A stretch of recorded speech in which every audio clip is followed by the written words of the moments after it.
आधुनिक राजस्थानी साहित्य की गद्य परंपरा का जब हम अध्ययन करते हैं तो उसमें हमें दिखाई देता है कि गद्य की अन्य विधाओं की अपेक्षा कहानी विधा ने बहुत विकास किया है। जीवन के विविध पक्षों से जुड़ी हुई कहानियां, जीवन की समस्याओं से जुड़ी हुई कहानियां, मनोवैज्ञानिक कहानियां, संस्मरणात्मक कहानियां, ऐसी कई कहानियां हमें दिखाई देती हैं।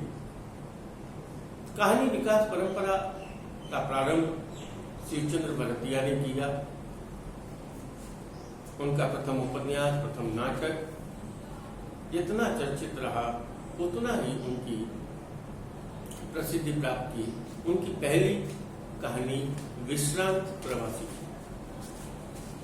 उसके पश्चात कहानीकारों की एक विस्तृत परंपरा हमें दिखाई देती है और विभिन्न कहानीकारों ने अनेक कथानकों को आधार बनाकर, अनेक सामाजिक समस्याओं को आधार बनाकर इन कथाओं को प्रस्तुत किया है। कन्नीदान बारक भी एक ऐसे ही रचनाकार रहे हैं। अनेक कहानियों को प्रस्तुत करने का श्रेय उनको दिया जाता है। थे बारे जाओ उनकी एक प्रसिद्ध कहानी है और इस कहानी में एक यद्यपि एक परिवार की समस्या को उठाया है, लेकिन यह समस्या केवल इस परिवार की, केवल एक समाज की ही नहीं है, बल्कि परिवर्तित युग में जो हमारे पारिवारिक, जो हमारे सांस्कृतिक, जो हमारे सामाजिक मूल्य बदलते जा रहे हैं, उन समस्त मूल्यों का चित्रांकन इस कहानी में किया गया है। हम देखते हैं कि समाज का वह वर्ग जो वृद्ध हो चुका है, अपने परिवार के लिए लोग उसे मानते हैं कि वह बोझ बन चुका है। वह व्यक्ति जो अपनी युवा अवस्था में अपने परिवार का पालन पोषण करता है, बच्चों को बड़ा करता है, उनकी समस्त आवश्यकताओं की पूर्ति करता है, उनके समस्त कुशल क्षेम की चिंता करता है और उसी चिंता में उनकी आवश्यकताओं को पूरी करते करते अपनी आवश्यकताओं को भी वह भूल जाता है और उन्हीं की खुशी में अपनी खुशी मानता है, उन्हीं के जीवन को के प्रति अपने जीवन को समर्पित कर देता है। लेकिन हम यह देखते हैं कि जब यही व्यक्ति अपने उम्र के अंतिम पड़ाव की ओर जाता है, जब वह शारीरिक और मानसिक स्थिति से थोड़ा अशक्त होने लगता है, जब वह किसी कार्य करने लायक नहीं रहता, वह अशक्त हो जाता है, उस समय वह परिवार, वे बच्चे जिसको वह पाल पोस कर बड़ा करता है, जिसकी सेवा में अपने जीवन को समर्पित कर देता है, वही परिवार उस व्यक्ति के प्रति अपने दायित्व को भूल जाता है। जिस समय उस व्यक्ति को सबसे ज्यादा सहायता की आवश्यकता होती है, सबसे ज्यादा ध्यान देने की आवश्यकता होती है, ठीक उसी समय वह परिवार की उपेक्षा का शिकार हो जाता है और वह परिवार यह मानता है कि यह व्यक्ति अब हमारे किसी कार्य का नहीं रहा, यह हमारे लिए निरर्थक है।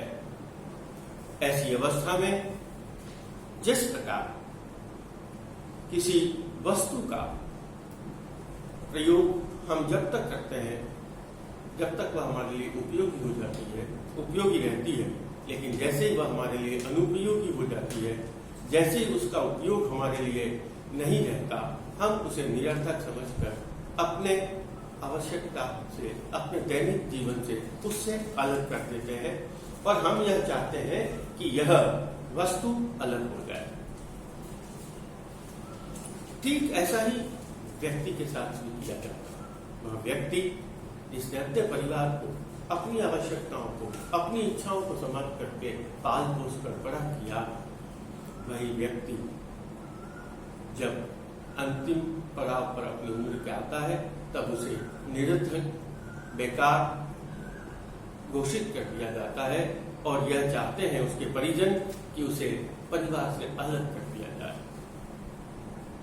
और जिस तरह किसी वस्तु को हम परिवार से बाहर कर देते हैं, ठीक वैसे ही उस वृद्ध को भी यही कहा जाता है, थे बारे जाओ। इस कहानी में कणिदान बारठ ने एक संस्मरणात्मक कहानी लिखी, एक आत्मकथात्मक कहानी लिखी। ऐसा लगता है कि व्यक्ति अपने जीवन की घटना को प्रस्तुत कर रहा है। घटना प्रारंभ होती है जब व्यक्ति अपनी पूर्ण युवावस्था में, पूर्ण अपने जीवन के चरम पर होता है और उसके पुत्र का विवाह होता है। घर में नई दुल्हन आती है और उसके स्वागत की सभी तैयारियां की जाती है और उसके परिवार में बहुत खुशी का माहौल होता है। वह व्यक्ति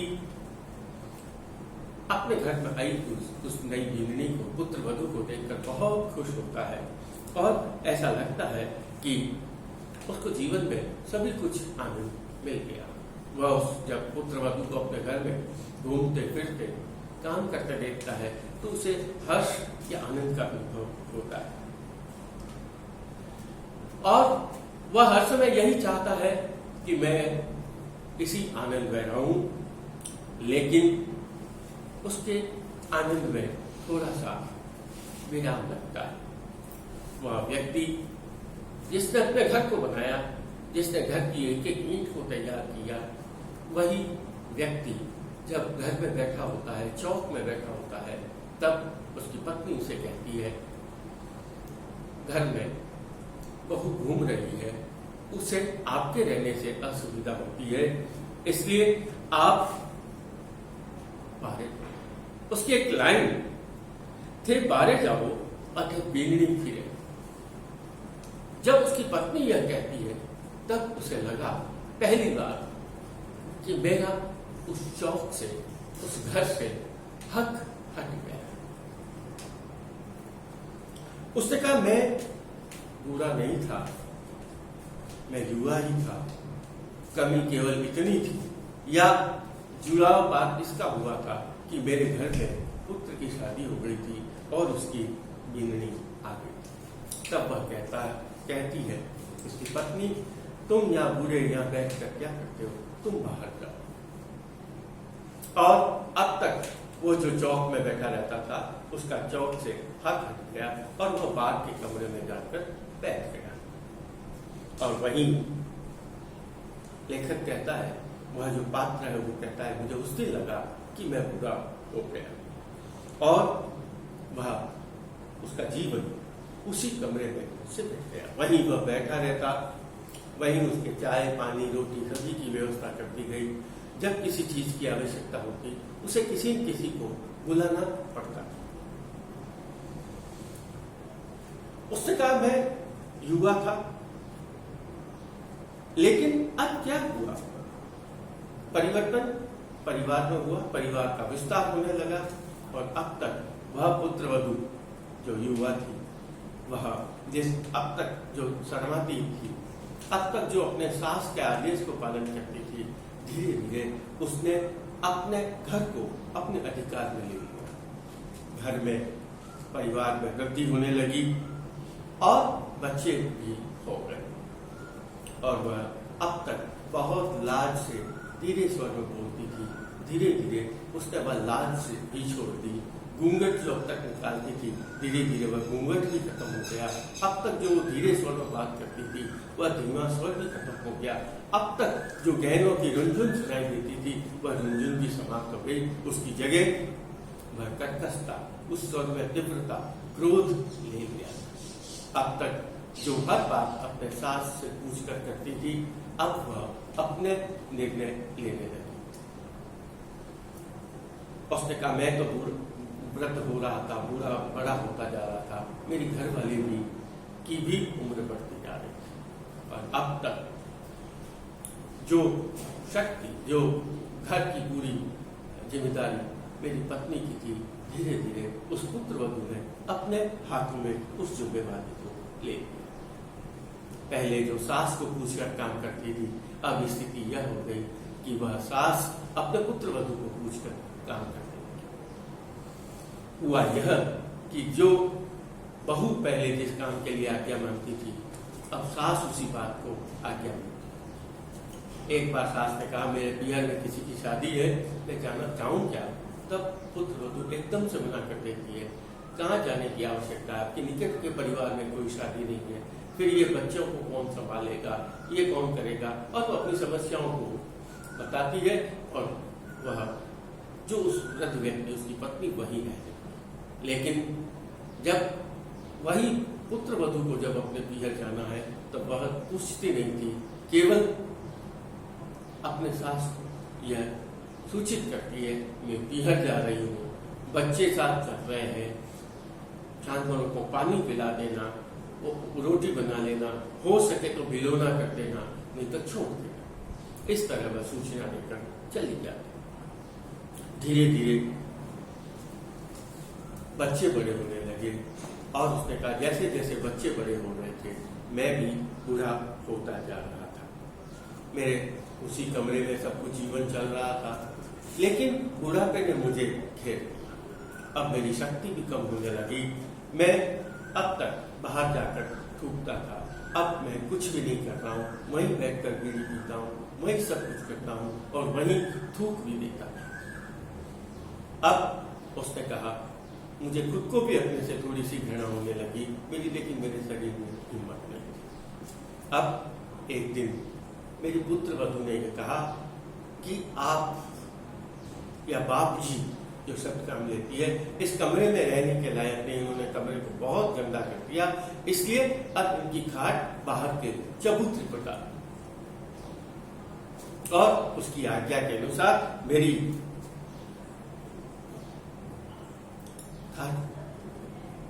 चबूतरी पर डाल दिया। वह सोचता है यह क्या हुआ, या घर या कमरा जिसको मैंने बनाया, अब उसके मालिक दूसरे हो गए, और मेरी जगह कहां हो गई? घर के बाहर। और उसका संबंध अब घर से लग गया। कहानी का जो पात्र है वह लिखता है कि मेरा अब घर से रिश्ता टूट गया, और बाहर की दुनिया से मेरा रिश्ता जुड़ गया। अब मेरा, उसने कहा बाहर की दुनिया ही मेरी हो गई, आते जाते वाले से बात करता, वहीं सोता, वहीं बैठता, वहीं रोटी आती, सब कुछ करता।